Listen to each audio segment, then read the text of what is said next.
नमस्कार दोस्तों, आप सभी का स्वागत है। दोस्तों, इस वीडियो में हम लोग बात करने वाले हैं किसी प्रकार के कंपटीशन एग्जाम में इंग्लिश की अगर आप तैयारी कर रहे हैं तो इंग्लिश में आप लोगों को क्या अप्रोच रहनी चाहिए, उसके बारे में हम लोग बुक्स की भी बात करेंगे और इसमें आप लोगों की स्ट्रेटेजी रहनी चाहिए ताकि आप लोगों को इंग्लिश में अच्छे से अच्छे मार्क ला सके। ठीक है ना। तो उसके लिए क्या होना चाहिए उसके बारे में हम लोग बात करें। अगर आप किसी एसएससी सीजीएल की कर रहे हो, एसएससी सीएचएसएल की कर रहे हो, इसके अलावा आप लोग एसएससी एमटीएस की कर रहे हो या किसी भी कॉम्पिटिशन एग्जाम की तैयारी कर रहे हो जिसमें इंग्लिश का पेपर होता है, तो उसके हिसाब से हम सबके बारे में डिटेल में जानने वाले हैं। तो वीडियो के एंड तक बने रहें। अगर बात करें तो सबसे पहले आप लोगों को पता होना चाहिए दोस्त, अपना आपको ऑब्जर्व रखते हैं कि क्या आप लोगों को इंग्लिश बिल्कुल नहीं आ रही है, क्या आप लोगों ने इंग्लिश थोड़ी बहुत पढ़ी है बट एक अच्छे मार्क्स लाना चाहते हैं जिसमें अच्छे से अच्छे मार्क्स मेरिट लिस्ट में आ सके, उसके बारे में बात करें। तो इन दोनों की बुक्स की भी अलग से बात करेंगे।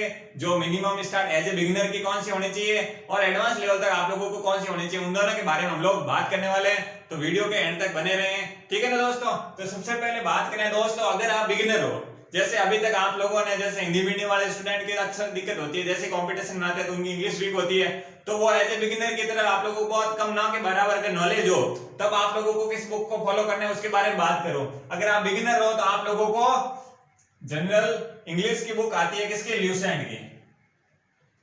किसके?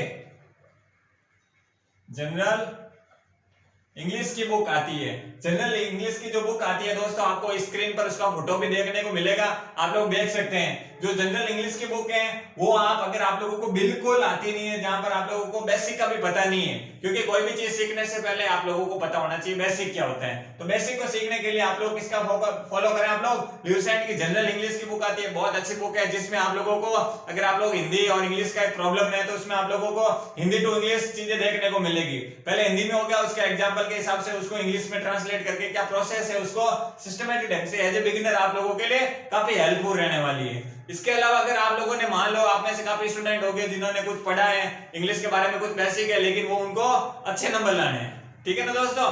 जिन्होंने ऑलरेडी बेसिक कवर कर रखा है और उनको मेरिट लिस्ट में बहुत अच्छे नंबर लाने हैं, तो उसके हिसाब से अगर बात करें तो उनको फॉलो करनी है किसके, एसपी बख्शी की बुक आती है जनरल इंग्लिश की, जो आर्यन ब्रांच द्वारा निकाली जाती है। ठीक है ना। तो आर्यन की बुक आती है एसपी बख्शी की। ठीक है ना।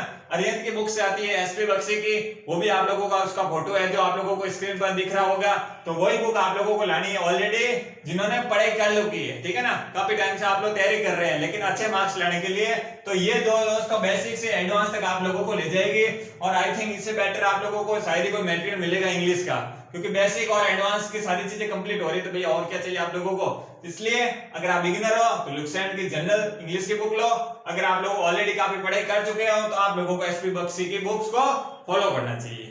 ठीक है ना। ये तो बात होगी बुक्स की। अब बात आती है कि आप लोगों को पढ़ना कैसे है। तो सबसे पहले अगर बात करें फॉर्मेट की, क्योंकि दोस्तों कोई भी एग्जाम देने जाओगे तो हर एग्जाम का कुछ ना कुछ फॉर्मेट अलग होता है। तो सबसे पहले आप लोगों को अपने एग्जाम, जिस एग्जाम को आप लोगों ने टारगेट किए हैं, तो उसका आप लोगों को फॉर्मेट पता होना चाहिए कि इंग्लिश के क्वेश्चन, मैं अभी इंग्लिश की बात कर रहा हूं। ठीक है ना। तो इंग्लिश में क्वेश्चन किस टॉपिक से ज्यादा आ रहे हैं उसको पहचानने आप लोगों को, क्योंकि जो हमेशा फिक्स होता है, जिसका पैटर्न एक फिक्स होता है कि भाई इस टॉपिक में से हमेशा 10 क्वेश्चन आ रहे हैं। जैसे इंग्लिश में वोकैब की बात करें तो वोकैब के ऑलमोस्ट आप लोगों को हर एग्जाम में कुछ ना कुछ 10-15 क्वेश्चन देखने को मिल ही जाते हैं। तो वोकैब में अगर बात करें, ठीक है ना, तो वोकैब की बात करें तो इसमें आप लोगों को अलग से आप लोगों को पर्सनली इस पर अच्छे से फोकस करना चाहिए।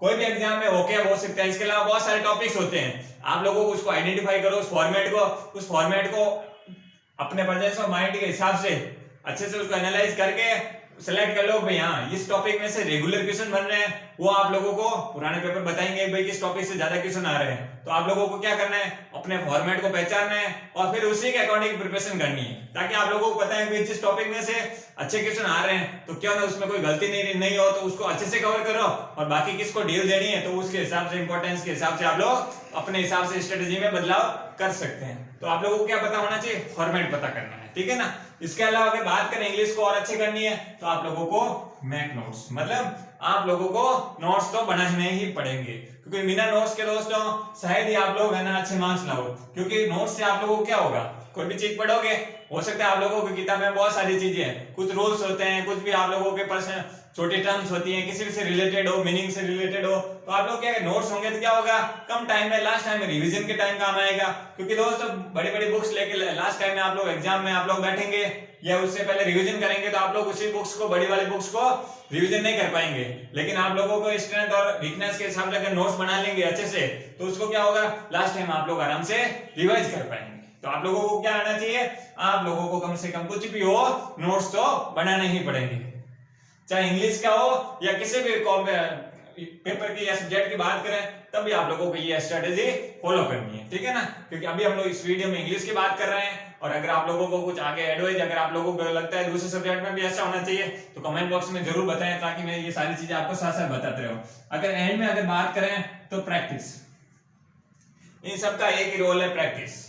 आप लोग कितना भी कुछ पढ़ लो, चाहे टॉपिक के हिसाब से प्रैक्टिस करो या सब्जेक्ट के हिसाब से प्रैक्टिस करो, समझ रहे हैं ना। या तो आप टॉपिक पढ़ो और उसके क्वेश्चन प्रैक्टिस करो, उससे रिलेटेड सारे क्वेश्चन को प्रैक्टिस कर लो। आप लोगों को मार्केट में बहुत सारे क्वेश्चन बैंक का बहुत कुछ मिल जाएगा, चाहे किरण का हो या किसी और का। आप लोगों को अपने सब्जेक्ट उठाइए, उसमें से प्रैक्टिस सेट निकालिए और प्रैक्टिस, क्योंकि दोनों इसके बिना कुछ भी नहीं होने वाला। टॉपिक की क्लियरिटी के लिए आप लोगों को बार बार गलतियां करेंगे, कहां पर, प्रैक्टिस मॉक में। आप जितनी ज्यादा गलतियां करेंगे उन गलतियों को, ठीक है ना, रेडी करके वापस जो भी मिस्टेक्स हुई है उसको कवर अप करके वापस आप लोगों को पूरा कॉन्सेप्ट बिल्डअप करने में ये सारे कौन चीजें काम आएगी, प्रैक्टिस ही काम आने वाली है। तो आप लोगों को प्रैक्टिस तो करनी ही पड़ेगी।